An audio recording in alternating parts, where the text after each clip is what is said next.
seluruh kehidupanku, sampai ku melihat mujizat nyata dalam hidupku.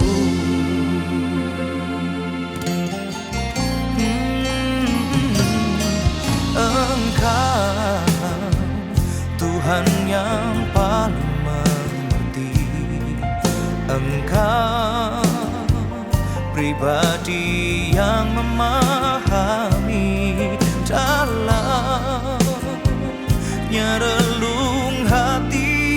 Kau tahu, kau mengasihiku. Ku percaya kuasa-Mu ajaib, ku percaya Kau sanggup menolongku. Ku serahkan seluruh kehidupanku, sampai ku melihat mujizat nyata dalam hidupku.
Mujizat nyata dalam hidupku.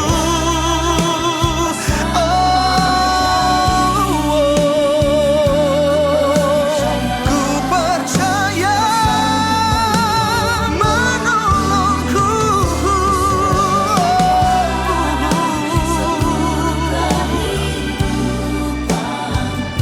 sampai ku melihat mujizat nyata dalam hidupku, sampai ku melihat mujizat nyata dalam hidupku.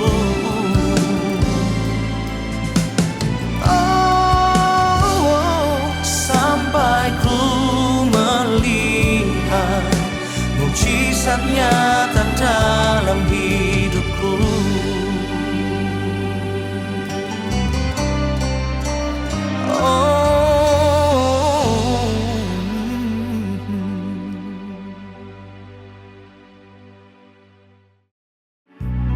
Kami rindukan Engkau Tuhan. Roh Kudus, turunlah sekarang. Hatiku sebagai bait-Mu, hidupku jadi bencana-Mu, pakai sesuai rencana-Mu. Rinduku, rinduku, ubah hidup kami Tuhan. Ubah hidupku, ku bawa kepadamu Tuhan, sebagai persembahan yang hidup sampai akhir hidup. Roh Kudus, Roh Kudus, penghibur dan penolongku. Ku tak takut sebab Engkau ada di dalamku.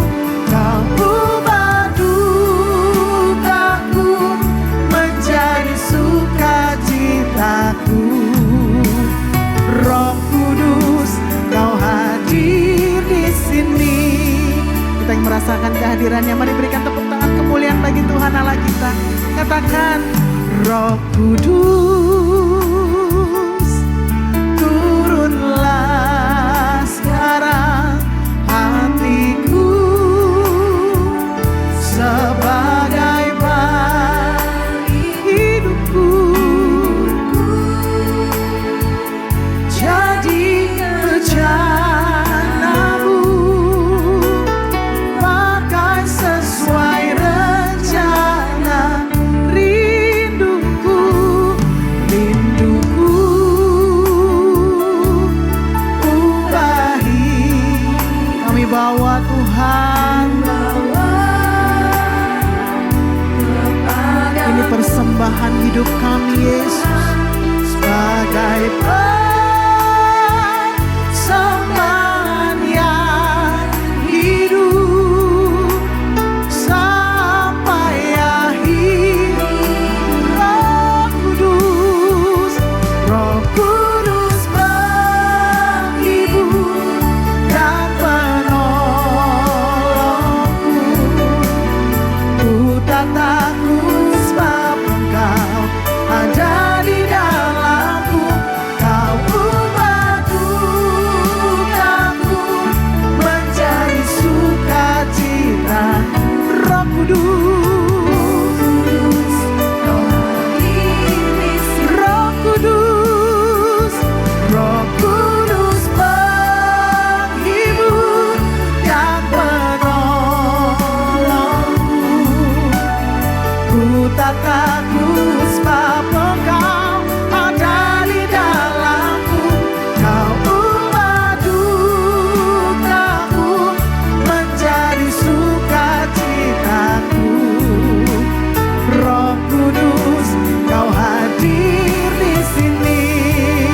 Kita berdiri bersama-sama ladies yang dikasih Tuhan. Mari nyatakan, Roh Kudus menghibur dan menolong kami. Ku tak takut sebab Engkau ada di dalamku. Kau ubah dukaku menjadi sukacitaku. Roh Kudus, Roh Kudus, hadir di sini. Ya Roh Kudus, Roh Kudus menghibur dan menolongku.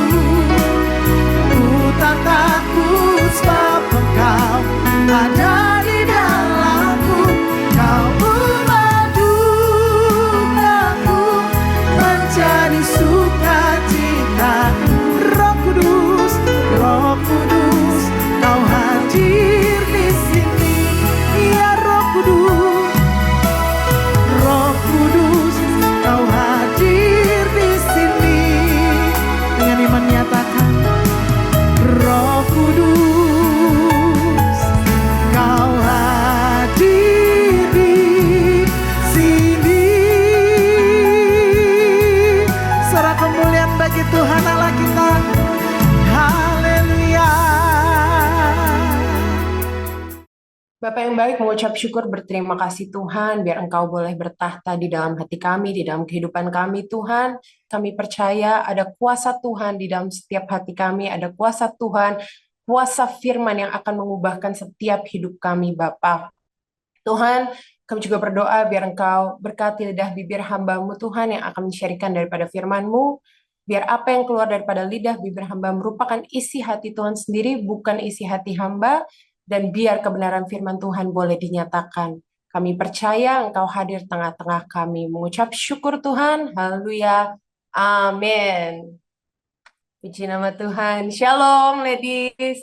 Senang banget bisa ketemu ladies lagi. Minggu lalu ketemu ladies. Tapi senang banget kalau hari ini saya bisa menyapa para ladies worldwide.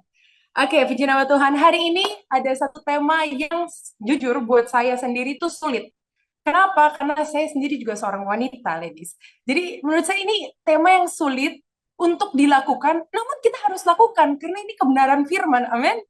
Jadi hari ini temanya adalah From Trauma to Triumph. Artinya apa? Dari trauma, dari keadaan yang sulit, keadaan yang mungkin bikin kita sakit hati bisa berubah menjadi pemenang atau kemenangan. Amin. Puji nama Tuhan. Kita mau belajar kisahnya, yaitu dari kisah Ruth dan Naomi, ladies. Kisah Ruth dan Naomi. Mungkin ada sedikit panjang karena kita mau bahas tentang Ruth dari Ruth 1 sampai Ruth 4, tapi nanti saya akan lengkap-lengkap. Kalau boleh saya mohon biar ladies boleh baca sendiri di rumah, ladies pahami, ladies serap, ladies mengerti apa yang Tuhan mau sampaikan kepada kita lewat cerita daripada Ruth dan Naomi ini. Oke, mari kita mulai, yaitu dari Ruth 1. Nah, sebelumnya, Lady, saya mau kasih penjelasan sedikit mengenai trauma, karena kan judulnya trauma ya. Trauma itu apa sih? Ya kan, banyak dari kita mungkin ya trauma lah, aduh aku trauma gitu. Tapi sesungguhnya definisi daripada trauma adalah kondisi atau respon tubuh yang timbul sebagai akibat dari pengalaman atau peristiwa buruk yang dialami oleh seseorang yang dapat mempengaruhi mental, fisik, bahkan jiwa seseorang. Jadi adanya keadaan sulit, adanya situasi sulit yang bisa mempengaruhi kesehatan mungkin fisik kita, mental kita, bahkan jiwa kita, ladies. Dan trauma itu dibagi menjadi 3 bagian. Ada yang namanya trauma akut, yaitu trauma atau peristiwa buruk yang terjadi satu kali misalnya. Ada juga trauma kronis, yaitu kejadian buruk yang terjadi pada kita berkali-kali, ladies. Dan yang terakhir ini ada trauma kompleks, yaitu kejadian buruk yang disebabkan oleh beberapa kejadian buruk. Jadi ada begitu banyak kejadian buruk. Kenapa saya bahas tentang definisi trauma? Kenapa saya bahas tentang ada 3 kelompok trauma? Karena kita mau lihat jenis trauma yang Naomi dan Ruth ini terima saat itu. Kita harus pahami dulu. Oke, kita mau mulai di Ruth 1, tapi sebelumnya sedikit flashback di Hakim-Hakim 21 ayatnya ke-25. Jadi latar belakang waktu itu Ruth dan Naomi ini dari bangsa Israel, dia mau pindah ke Moab. Dikatakan pada zaman itu tidak ada raja di antara orang Israel. Setiap orang berbuat apa yang benar menurut pandangannya sendiri. Ini luar biasa ya. Ladies boleh imagine atau bayangkan kejadian saat itu di mana bangsa Israel adalah kacau balau. Karena apa? Tidak ada aturan. Tidak ada raja, dia setiap orang berbuat apa yang benar menurut pandangannya sendiri. Aturan aja ada, orang belum tentu lakukan, keadaannya kacau balau ya, betul ya ladies ya. Aturan dibuat aja, tetap keadaannya sulit. Apalagi ini, saat itu tidak ada raja, semua orang berbuat sesuka hati, dan saat itu adalah kelaparan terjadi di bangsa Israel. Sampai satu ketika, Naomi ini dan Elimelek ini memutuskan untuk yuk kita pindah, kita coba ke tempat lain, yaitu di Moab. Jadi saat itu Naomi sudah mengalami satu kejadian pahit ya, satu kejadian yang tidak menyenangkan, betul ya. Dia di kejadian yang sulit gitu. Nah, hari ini saya mau bahas khusus spesial trauma yang mungkin para ladies kita pernah alami, yaitu trauma sakit hati atau hati yang kecewa atau mungkin hati yang pahit, hati yang disebabkan oleh kekecewaan yang besar, kekecewaan yang terus-menerus kita alami. Mungkin entah itu di dalam rumah tangga, mungkin entah itu di dalam keluarga, mungkin entah itu di dalam pelayanan kita, teman pelayanan di gereja, dan sebagainya. Tapi hari ini, biar firman Tuhan boleh menegur setiap kita, firman Tuhan boleh membukakan pikiran kita kembali, bahwa bagaimana kita meresponi trauma tersebut, biar kita boleh menjadi pemenang. Amin. Saat itu, Naomi dan Elimelek, dia ada di Israel, tapi Israel kacau sekali. Bangsa Israel waktu itu sedang kacau sekali. Terjadi kelaparan yang besar, terjadi kelaparan, kekeringan, sampai suatu ketika mereka memutuskan untuk pindah. Tapi ternyata ketika mereka pindah, dikatakan di Rut 1 ayat yang 1, pada zaman para hakim memerintah ada kelaparan di tanah Israel. Lalu pergilah seorang dari Betlehem Yehuda beserta istrinya dan kedua anaknya laki-laki ke daerah Moab untuk menetap di sana sebagai orang asing. Ayat kedua, nama orang itu ialah Elimelek, nama istrinya Naomi. dan nama kedua anaknya Mahlon dan Kilion. Semuanya orang-orang Efrata dari Betlehem Yehuda, dan setelah sampai ke daerah Moab, diamlah mereka di sana. Ayat yang ketiga, tadi udah ya, Naomi mengalami masa yang sulit, betul ya. Ketika kita nggak bisa makan, itu adalah masa yang sulit. Beras sekarang naik, saya biasanya beli ayam kampung, ladies, 1 kilo itu 75.000. Kemarin saya beli ayam kampung itu udah 100.000 1 kilonya. Jadi luar biasa ketika kita nggak bisa makan, itu adalah masa-masa sulit. Itu adalah masa-masa, kita harus berpikir bagaimana kita harus survive, kita harus bisa bertahan gitu. Nah pada saat itu Naomi sudah mengalami satu kesusahan, betul ya. Ini kesusahan yang kedua. Kita mau lihat di Rut 1 ayatnya yang ketiga, ladies. Kemudian matilah Elimelek, suami Naomi, sehingga perempuan itu tertinggal dengan kedua anaknya.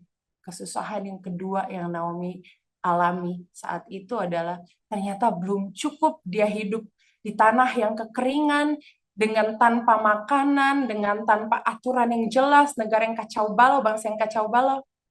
Kedua, suaminya meninggal dunia, suaminya mati, ladies. Sehingga perempuan itu, Naomi, hanya tinggal dengan kedua anaknya. Cuman nggak sampai di situ, ternyata ada lagi, ladies. Ayat 4. Keduanya mengambil perempuan Moab, yang pertama bernama Orpa, yang kedua bernama Rut, dan mereka diam di situ kira-kira 10 tahun lamanya. Dan ayat yang kelima dikatakan, lalu matilah juga keduanya, yakni Mahlon dan Kilion, atau anak-anaknya Naomi. Sehingga perempuan itu kehilangan kedua anaknya dan suaminya. Coba bayangin, ladies. Udah masa sulit, kehilangan suami, sekarang kehilangan anak. Kalau saya jadi Naomi, jujur, lebih baik saya menyerah. Mungkin saya bisa bertindak yang di luar nalar, istilahnya gitu. Kenapa? Karena sulit sekali. Kemarin ada satu kesaksian di mana ada anak teman saya, umurnya baru 1,5 tahun, ladies, anaknya meninggal dunia karena ada satu sakit. 1,5 tahun, ladies. Saya punya anak umur 3 tahun. Ketika saya dengar berita itu, hancur sekali hati saya. Walaupun yang meninggal bukan anak saya, tapi hancur, begitu hancurnya hati saya melihat jenazah yang masih kecil sekali. Ada satu malaikat kecil yang tertidur, yang terbaring. Saya pikir, kalau saya jadi mamanya mungkin saya nggak sanggup. Kalau saya jadi orang tuanya mungkin saya bisa depresi berbulan-bulan. Sama seperti yang Naomi saat itu rasakan, ladies. Dia kehilangan keluarganya, dia kehilangan suaminya, dia kehilangan anak-anaknya. Ayat 20 kita meloncat dulu, Rut 1 ayatnya ke-20 dan 21. Sampai ia berkata begini. Tetapi ia berkata kepada mereka, merekanya itu adalah Rut dan Orpa, janganlah sebutkan aku Naomi. Sebutkanlah aku Mara, sebab Yang Maha Kuasa telah melakukan banyak yang pahit kepadaku. 21. Dengan tangan yang penuh aku pergi, tapi dengan tangan yang kosong Tuhan memulangkan aku. Mengapakah kamu menyebutkan aku Naomi? Karena Tuhan telah naik saksi menentang aku, dan Yang Maha Kuasa telah mendatangkan malapetaka kepadaku. Sampai di situ, kita paham bahwa keadaan Naomi tidak baik-baik saja. Kita paham bahwa keadaan Naomi ini adalah satu, kalau dibilang zaman sekarang adalah trauma yang kompleks, bukan lagi yang akut atau bukan lagi yang kronis, tapi trauma yang kompleks. Kenapa? Karena begitu banyaknya bertubi-tubi terjadi kejadian buruk terhadap Naomi. Tapi kita mau belajar daripada respon Naomi untuk menjadi pemenang dari yang tadinya kesulitan, dari yang tadinya kesusahan, untuk menjadi pemenang.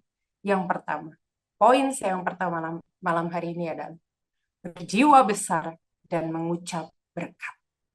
Berjiwa besar dan mengucap berkat. Kita mau belajar sama-sama di ayat yang ke-8 dan ke-9. Jadi kita tahu ceritanya bahwa dia kehilangan anaknya dan mantunya adalah Orpa dan juga Rut saat itu. Dikatakan begini, Berkatalah Naomi kepada kedua menantunya itu, "Pergilah, pulanglah masing-masing ke rumah ibunya. Tuhan kiranya menunjukkan kasih-Nya kepadamu, seperti yang kamu tunjukkan kepada orang-orang itu, orang-orang yang telah mati itu, dan kepadaku." Ayat yang ke-9, "Kiranya atas karunia Tuhan kamu mendapat tempat perlindungan, masing-masing di rumah suaminya, lalu diciumnyalah mereka, tetapi mereka menangis dengan suara keras." Garis bawahi di sini, menangis dengan suara keras. Kalau ladies bayangkan ini adalah perpisahan antara menantu dengan mertua, betul ya ladies ya? Ini perpisahan antara menantu dengan mertua. Zaman sekarang, atau saya nggak tahu zaman dulu, tapi yang jelas zaman sekarang menantu sama mertua itu biasanya banyak drama, betul ya ladies ya? Biasanya ada aja yang nggak cocok, ada aja nanti yang berantem, ada aja yang salah paham, begitu biasanya. Tapi ladies belajar dari sini. Bayangkan, ini menantu sama mertua, mereka mau berpisah, tapi menantunya begitu menangis keras. Artinya apa? Hubungan Naomi dengan menantunya, hubungan menantu dan mertua di sini, hubungan keluarganya, walaupun mengalami kesulitan saat itu, walaupun mengalami kesesakan saat itu, walaupun mengalami masalah yang dahsyat saat itu, mereka tetap bisa rukun. Mereka tetap bisa berdamai, mereka tetap bisa bersatu. Berapa banyak kita hari ini orang Kristen, ladies, ketika kita ditimpa masalah, ketika kita ditimpa kesesakan mungkin dalam hidup, kita menyerah, bilang, udahlah, aduh ngapain damai sama dia? Aduh ngapain saya baikan sama dia? Udahlah. Tapi di sini Naomi menunjukkan hubungannya dengan menantunya, dengan Ruth maupun Orpa, bahwa mereka sangat erat, mereka sangat rukun. Sampai mereka nggak mau berpisah sama Naomi. Sampai mereka nggak mau ditinggalkan oleh Naomi. Padahal bukan ibu kandungnya. Hanya ibu mertuanya istilah. Tapi karena begitu dekat, mereka menganggap Naomi seperti ibu sendiri. Hari ini kita belajar untuk punya pribadi yang mau hidup rukun dengan sesama. Yang walaupun di dalam kesesakan kita tetap mau bersatu dong. Keluarga tetap mau bersatu dong. Rumah tangga tetap mau bersatu dong. Suami istri, anak, orang tua, saudara, teman pelayanan, kita tetap mau bersatu dong. Walaupun ada masalah, kita tetap mau bersatu. Dan poin yang pertama, yaitu berjiwa besar. Kenapa saya katakan berjiwa besar? Kalau dipikir-pikir, ladies, Naomi itu udah kehilangan segala-galanya. Dia seorang diri ya. Yang dia punya saat itu ya adalah menantunya satu-satunya, Orpa dan Ruth tersebut. Cuman mereka aja, ladies. Kalau Naomi menjadi orang yang egois, dia akan bilang, tolong jangan tinggalkan aku tuh. Masa suami kalian pergi atau dipanggil Tuhan atau meninggal, terus kalian mau meninggalkan aku? Masa begitu? Kalau Naomi orang yang egois, dia akan minta pertanggungjawaban. Tolong dong jagain saya. Tolong dong rawat saya udah tua nih. Tapi Naomi nggak kayak gitu. Dikatakan ayat 8, berkatalah Naomi kepada kedua menantunya itu, pergi, pulang, masing-masing ke rumahmu, biar Tuhan kiranya menunjukkan kasih-Nya kepadamu, seperti yang kamu tunjukkan kepada orang-orang yang telah mati itu atau anak-anaknya, dan kepadaku.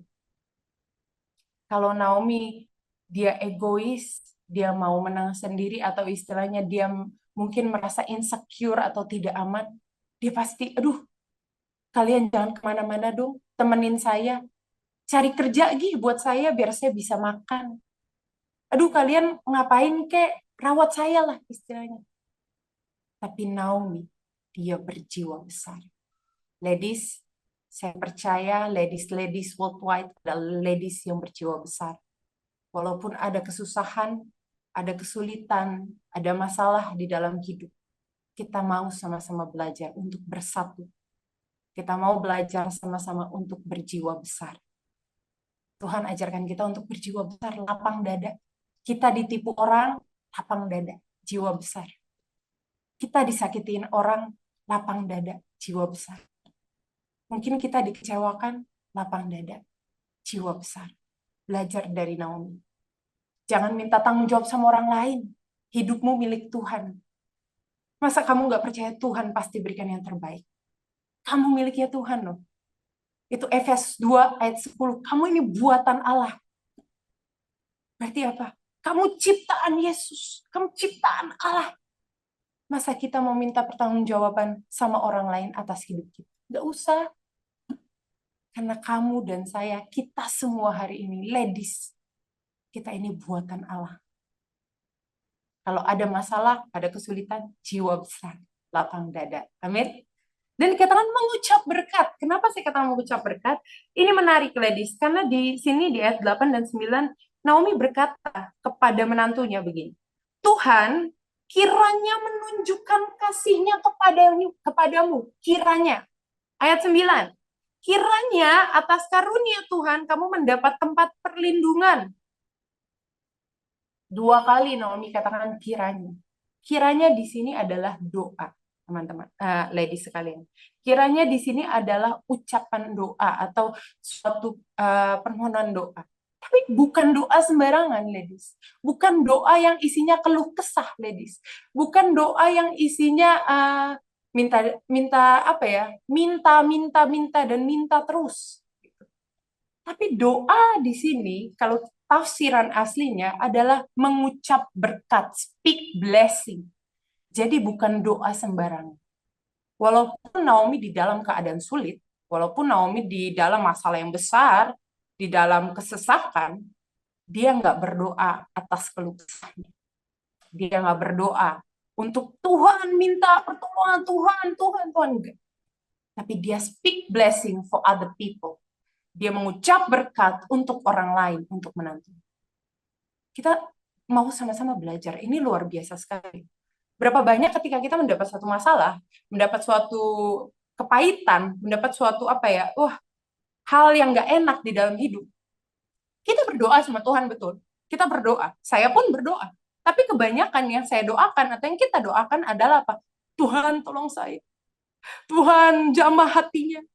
Tuhan jamah hatinya. Ubahkan dia. Berapa banyak kita berdoa seperti itu?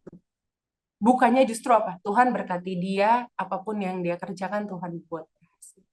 Berikan dia tempat perlindungan, berikan dia tempat peristirahatan yang nyaman. Mana ada kita berdoa begitu, ladies? Tidak ada. Tapi hari ini kita belajar dari Naomi. Kita mau speak blessing, mengucap berkat. Buat orang-orang yang telah menyakiti kita, buat orang-orang yang telah mengecewakan kita, bahkan buat orang-orang yang mungkin terus-terusan bikin kita di dalam keadaan susah. Apalagi untuk orang yang telah mengasihi kita. Kita biasakan untuk mengucap berkat. Di sini Naomi katakan apa? Tuhan kiranya menunjukkan kasih-Nya kepadamu. Kiranya atas karunia Tuhan kamu mendapat tempat perlindungan. Naomi tidak fokus sama masalahnya, tidak fokus dengan kesulitannya, tapi dia speak blessing for other people. Dia ucapkan berkat untuk orang lain. Kita mau biasakan hal tersebut. Hari ini saya ditimpa masalah, ladies ditimpa masalah, ucapkan berkat untuk orang tersebut. Aduh, ditipu nih, 2M. Ucapkan berkat. Tuhan, gak apa-apa, saya percaya Tuhan bisa gantikan, Tuhan bisa ubahkan. Saya berdoa supaya dia tetap sehat. Saya berdoa supaya dia boleh mengenal firman Tuhan. Biar dia mungkin diubahkan. Kita belajar bukan doa yang bertele-tele berkeluh kesah. Tapi doa yang punya kuasa, punya power. Itu poin yang pertama, berjiwa besar dan mengucap berkat. Kita masuk poin kita yang kedua. Ini luar biasa sekali. Saya bersyukur sekali Tuhan mau tunjukkan satu poin ini, yaitu menjadi ladies dengan noble character. Poin yang kedua, menjadi ladies dengan noble character. Kita membaca di dalam Rut 3 ayat yang ke-11, kita loncat dulu sebentar. Oleh sebab itu anakku, janganlah takut. Segala yang kau katakan itu akan kulakukan kepadamu. Sebab setiap orang dalam kota kami tahu bahwa engkau seorang perempuan baik-baik. Jadi ini setelah Rut 3 ini bercerita tentang Rut sudah bertemu dengan Boas. Ya. Nanti ladies bisa baca di rumah untuk lengkapnya karena panjang sekali. Kalau kita mau bahas satu persatu ini ada 4 pasal. Jadi saya lompat langsung ke Rut 3 ayatnya yang ke-11 dikatakan Oleh sebab itu anakku, ini Boas lagi ngomong ke Rut, janganlah takut, segala yang kau katakan itu akan kulakukan kepadamu. Sebab setiap orang dalam kota kami tahu bahwa engkau perempuan baik-baik. Kalau boleh saya minta bahasa Inggrisnya, mungkin terjemahan NIV-nya, karena sini luar biasa sekali. And now my daughter, don't be afraid. I will do for you all you ask, all my fellow townsmen. Know that you are a woman of noble character. Kalau di bahasa Indonesianya dikatakan perempuan baik-baik. Tapi di bahasa Inggrisnya perempuan baik-baik ini bukan cuma perempuan sembarangan, ladies, tapi that you are a woman of noble character. Poin yang kedua, menjadi ladies dengan noble character. Noble character itu apa sih? Ya, noble itu kalau bahasa Indonesianya adalah perempuan yang terhormat atau dihormati. Jadi menjadi ladies yang dihormati atau menjadi ladies yang terhormat. Noble bahasa aslinya yaitu Eugene. Kalau kita baca di Kisah Rasul 17 ayat yang ke-11, itu di mana yang artinya bukan terhormat karena kita lahir udah anak raja, misalnya kita keturunan Sultan Hamengkubuwono, jadi kita memang orang-orang sudah menghormati kita, enggak. Tapi noble di sini, noble karakter ini adalah penghormatan yang kita dapat karena karakter kita, ladies. Bukan karena kita dari lahir memang keturunan raja, bukan. Bukan keturunan raja Inggris, bukan. Kalau itu kita lahir, kita langsung dihormati, wajar, betul ya? Karena ada silsilah generasi, oh kita keturunan raja, orang harus hormat sama kita, walaupun kita masih oek-oek gitu. Tapi di sini bukan seperti itu. Noble karakter di sini adalah kita mendapat penghormatan atau kita dihormati orang karena karakter kita, ladies. Luar biasa ya. Kita mau belajar poin yang kedua dari Ruth. Bagaimana ciri-ciri wanita yang dihormati atau wanita terhormat? Yang pertama, setia atau kesetiaan. Wanita yang terhormat adalah wanita yang bisa setia. Wanita yang terhormat adalah wanita yang mau setia. Kita baca di Rut 1 ayat 14-16. Dikatakan begini, menangis pula mereka dengan suara keras. Ini tentang perpisahan yang tadi antara menantu dan mertuanya. Menangis pula mereka dengan suara keras. Lalu Orpa mencium mertuanya itu minta diri. Tetapi Ruth tetap berpaut padanya. Ayatnya yang ke-15.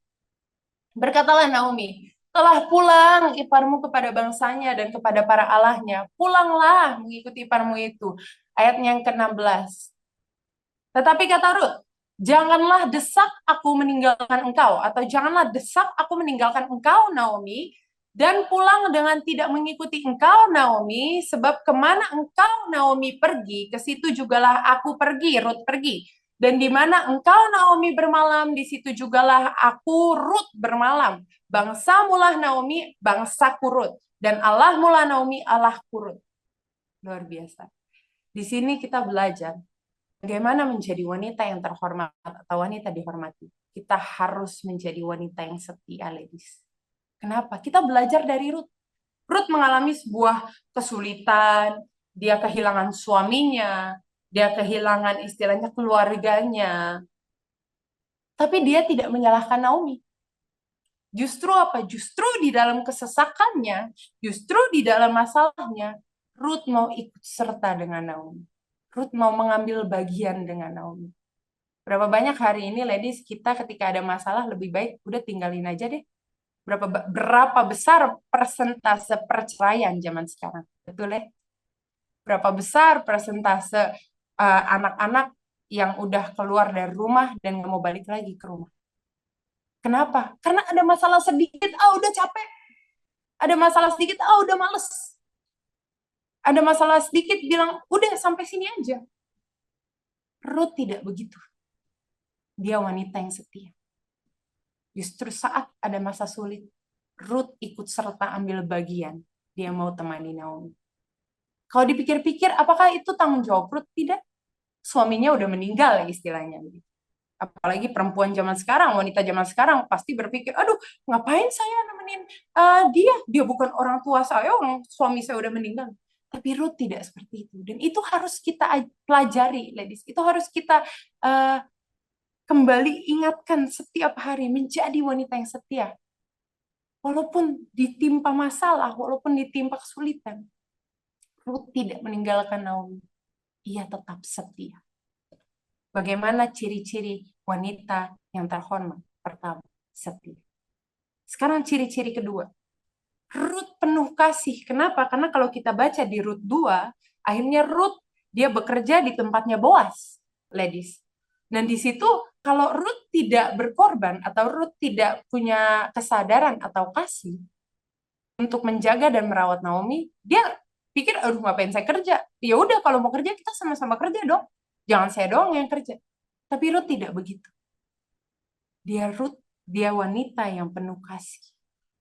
Bahkan ketika dia diajak makan sama Boas dan sama pegawai-pegawai yang lain istilahnya, Ruth menyisakan makanannya dia bawa pulang untuk Naomi. Zaman sekarang, anak kita ke mall, belum tentu dia bawa pulang sesuatu buat kita. Betul. Zaman sekarang, kita belum tentu ingat sama keluarga kita sendiri. Sama suami kita sendiri, istri kita sendiri, anak-anak kita belum tentu. Tapi Ruth, dia menunjukkan kasihnya.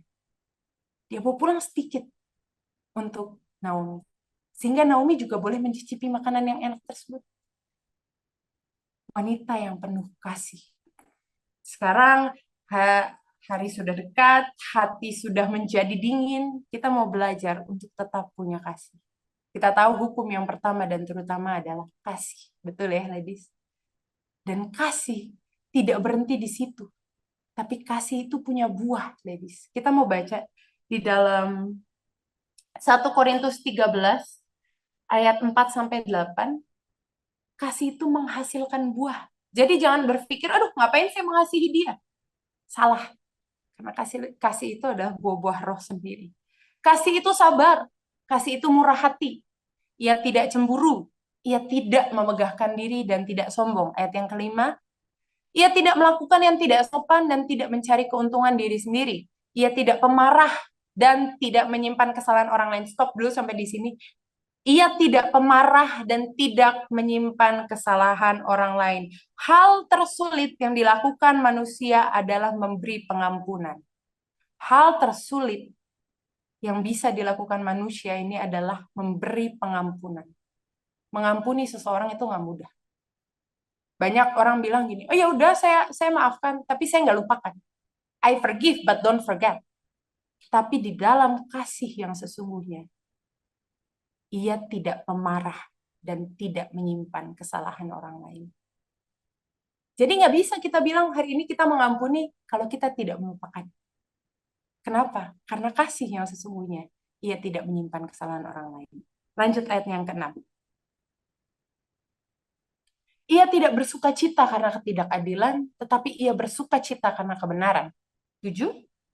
Ia menutupi segala sesuatu, percaya segala sesuatu, mengharapkan segala sesuatu, sabar menanggung segala sesuatu. 8. Kasih tidak berkesudahan. Nubuat akan berakhir. Bahasa roh akan berhenti. Pengetahuan akan lenyap. Kita lompat ke ayat yang ke-13. Demikianlah tinggal ketiga hal ini, yaitu iman, pengharapan, dan kasih. Dan yang paling besar diantaranya ialah kasih. Hari ini kita mau belajar menjadi ladies yang terhormat. Jangan kita mau dihormati orang, kita mau dihargai orang, tapi kita aja bahkan nggak bisa mengasihi orang. Saya mengasihi, tapi kamu bisa nggak mengampuni? Oh, saya mengasihi, saya mengampuni, kamu bisa nggak melupakan? Sulit, ladies. Saya sendiri belajar mati-matian. Karena hal yang sulit. Namun kita harus biasakan. Kenapa ini karakter? Makanya pilar gereja Best luar biasa ada apa? Mega project karakter Kristus. Ini setiap hari kita usahakan lakukan. Kasih. Wanita yang terhormat adalah wanita yang penuh kasih. Karena di dalam kasih ada buah-buah roh. Ciri yang terakhir, yaitu wanita yang cermat.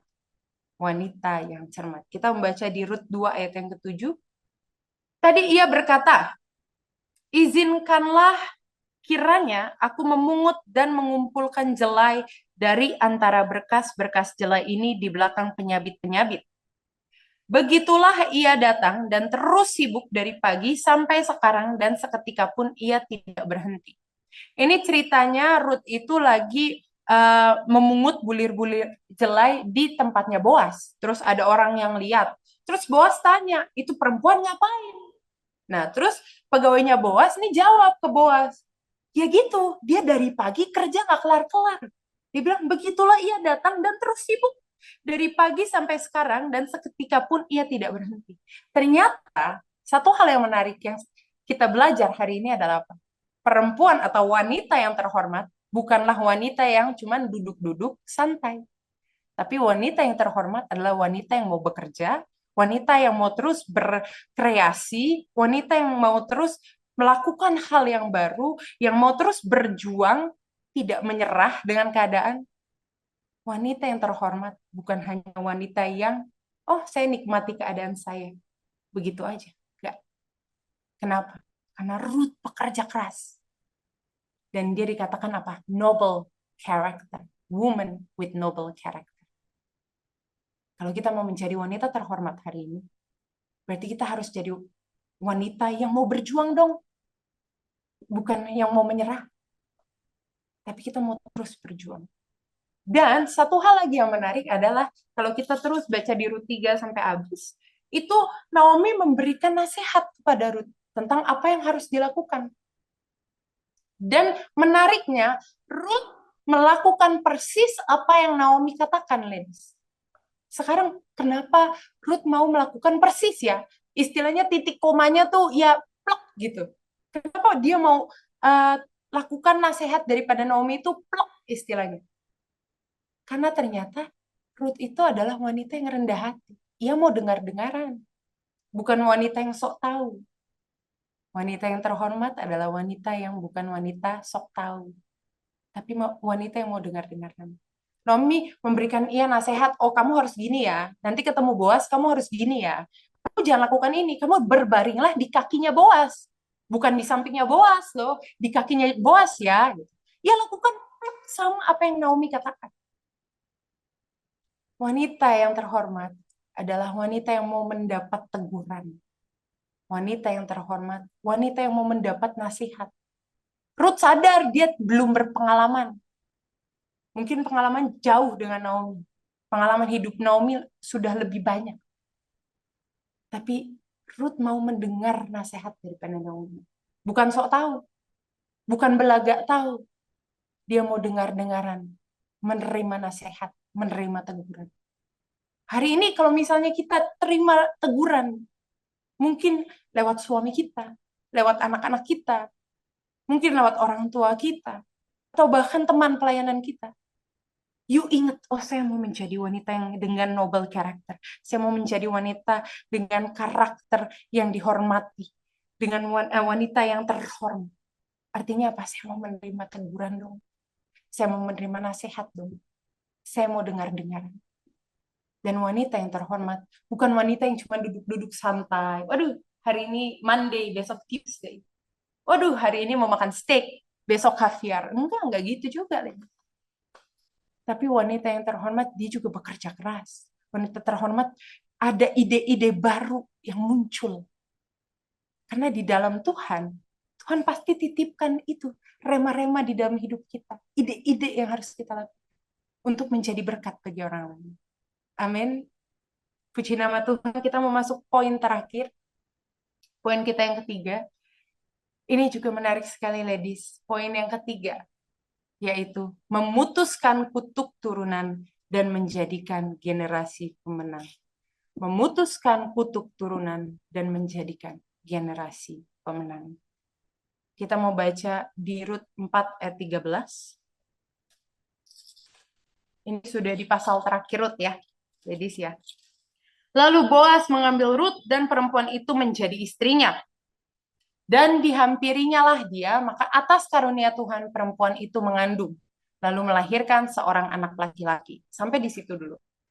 Ladies, kita belajar ya dari Rut 1 sampai Rut 3, sampai ayat ini, sampai sebelum ayat ini, kita belajar di mana Naomi ini dan Rut ini mengalami istilahnya kesialan terus di dalam hidup. Ya. Kalau mungkin orang normal, pandangan orang dunia, bisa aja mereka berkata gini, ih, jangan deket-deket Naomi tuh, orangnya bosial. Ih, itu masa suaminya meninggal, sekarang anak-anaknya meninggal. Jangan-jangan itu kutuk turunan. Oh, saya sering mendengar tuh hal-hal seperti itu, ladies. Dia kutuk turunan tuh. Dia nggak bisa punya anak, itu nanti anaknya dia percuma nggak bisa punya cucu loh, itu kutuk turunan. Dan terus menerus dalam begitu banyak hal orang dengan gampangnya bilang itu kutuk turunan. Tapi hari ini kita mau patahkan itu. Kenapa?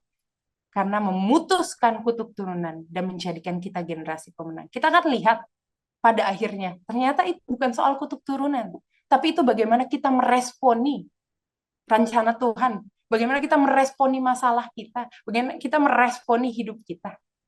Bukan soal kutuk turunan. Karena kalau dibilang kutuk turunan, si Naomi ya, orangnya sial terus loh. Ruth juga sial terus loh. Capek ya, hidupnya lelah terus, capek terus. Sampai sebelum ayat ini.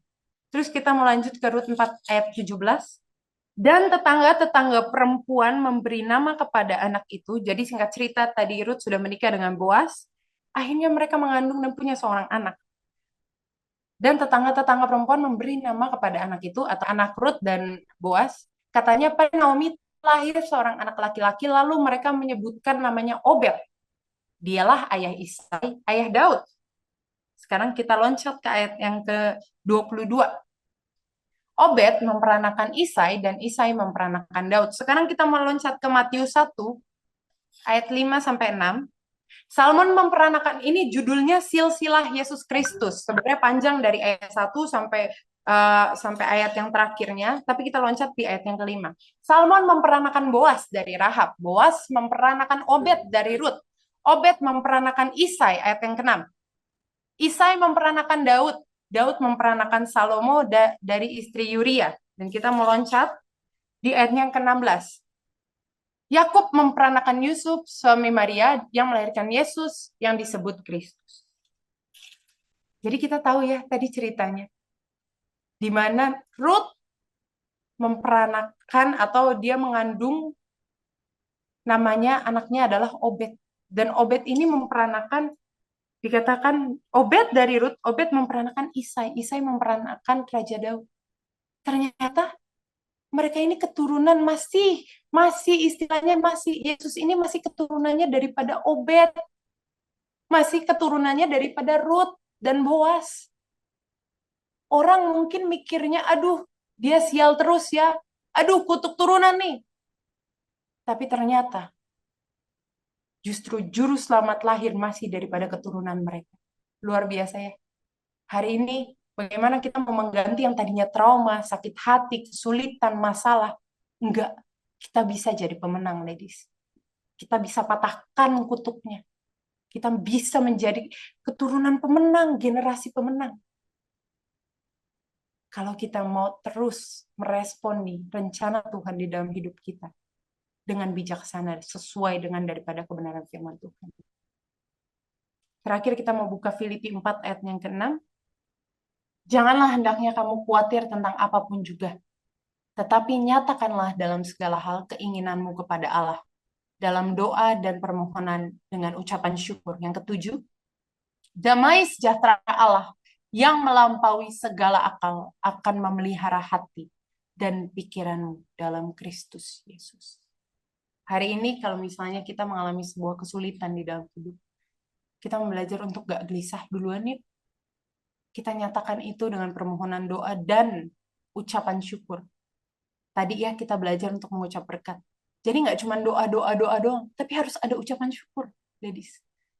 Sehingga apa? Damai sejahtera Allah yang melampaui akal, yang gak bisa dipikirkan, yang gak bisa kita reka-rekakan, akan memelihara hati dan pikiran kita. Hari ini firman Tuhan simple banget. Tapi kita belajar dari kisah Rut dan Naomi. Di mana satu, ketika ada kesulitan, ada kesesakan, ada masalah, coba lapang dada jiwa besar. Lapang dada jiwa besar. Dan apa? Mengucap berkat bagi orang lain. Kedua, gimana caranya kita mau menjadi wanita yang terhormat, ladies yang dihormati. Bukan gila hormat, tapi dihormati. Karena karakternya. Bukan karena apa yang kita punya, berapa yang kita punya, harta apa yang kita punya, bukan. Tapi karena karakter kita bikin orang lain sungkan sama kita. 3 cirinya. Tadi kita belajar daripada Ruth. Pertama, wanita yang setia yuk. Dalam kesulitan, kita tetap mau berpaut sama kayak Ruth berpaut pada Naomi. Kita tetap mau cling, kita tetap mau bersatu, rukun, damai. Yang kedua, kita mau jadi wanita yang penuh kasih. Penuh kasih artinya apa? Berkorban. Penuh kasih artinya apa? Mengampuni. Sulit, hal tersulit. Tapi kita bisa lakukan di dalam Kristus. Yang terakhir, wanita yang cermat. Gak cuma wanita yang mau terima enaknya aja, tapi wanita yang juga mau berjuang. Wanita yang mau dengar-dengaran. Wanita yang mau terima teguran. Dan yang terakhir, poin yang terakhir, yaitu bukan tentang kutuk keturunan, tapi kita mau putuskan kutuk keturunan. Oh, orang tua saya cerai. Oh, berarti anak-anaknya juga pasti cerai nih. Karena orang tuanya cerai. Oh, pasti kakek neneknya juga waktu itu cerai nih. Gak ada begitu di dalam hidup bersama Yesus. Tidak ada begitu. Kita mau putuskan kutuk keturunan. Tidak ada kutuk keturunan. Karena kita ini mau menjadi generasi pemenang. Amin. Kita semua berharga di mata Tuhan. Kita semua ini biji matanya Tuhan. Tidak mungkin Tuhan tidak jaga setiap kita. Kalau burung di udara aja Tuhan pelihara, apalagi kita. Betul ya? Jangan gelisah hatimu. Setiap hati kita gelisah, yuk kita berdoa, ucap syukur. Biar damai sejahtera Tuhan berikan. Yang bisa memelihara hati dan pikiran kita. Puji nama Tuhan, mari kita mau bersatu dalam doa. Bapa yang baik, kami mau ucap syukur, berterima kasih Tuhan atas firman-Mu yang boleh menegur setiap kami Tuhan. Kami tahu tidak mudah, tapi kami ingin menjadi ladies dengan noble karakter. Bukan karena apa yang kami punya, tapi karena karakter kami Tuhan, menunjukkan karakter Kristus. Ajar kami terus, tegur kami terus. Biar kami tidak menjadi ladies yang lenje, tapi kami jadi ladies yang mau berjuang. Kami mengucap syukur, berterima kasih Tuhan, biar kami boleh menjadi ladies yang berdampak dan menjadi berkat.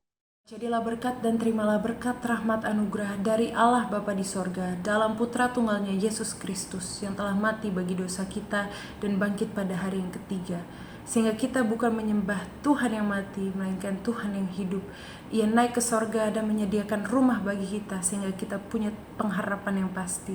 Di dalam persekutuannya dengan Roh-Nya yang kudus, yang buat hati kita berkobar-kobar dan menyala-nyala. Mulai hari ini sampai selama-lamanya. Mari kita doa. Bapa kami yang surga, dikuduskanlah namamu, datanglah kerajaan-Mu, jadilah kehendak-Mu di bumi seperti di dalam surga. Berikanlah kami pada hari ini makan kami yang secukupnya, dan ampunilah kami akan kesalahan kami, seperti kami juga mengampuni orang yang bersalah kepada kami. Dan janganlah membawa kami dalam pencobaan, tetapi lepaskanlah kami daripada yang jahat. Karena Engkau yang punya kerajaan dan kuasa dan kemuliaan sampai selama-lamanya. Amin. Puji Tuhan, Tuhan Yesus memberkati. Roh Kudus penghibur dan penolongku, ku tak takut sebab Engkau ada di dalamku. Kau ubah dukaku menjadi sukacitaku. Roh Kudus, Kau hadir di sini.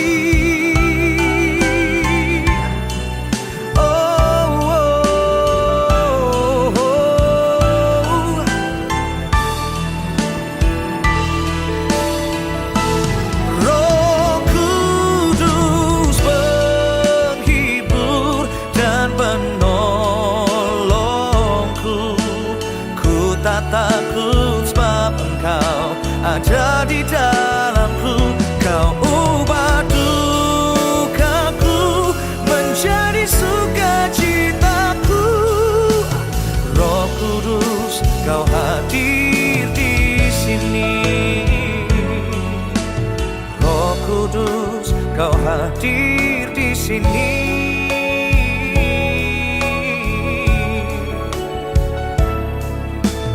Roh Kudus, Kau hadir di sini.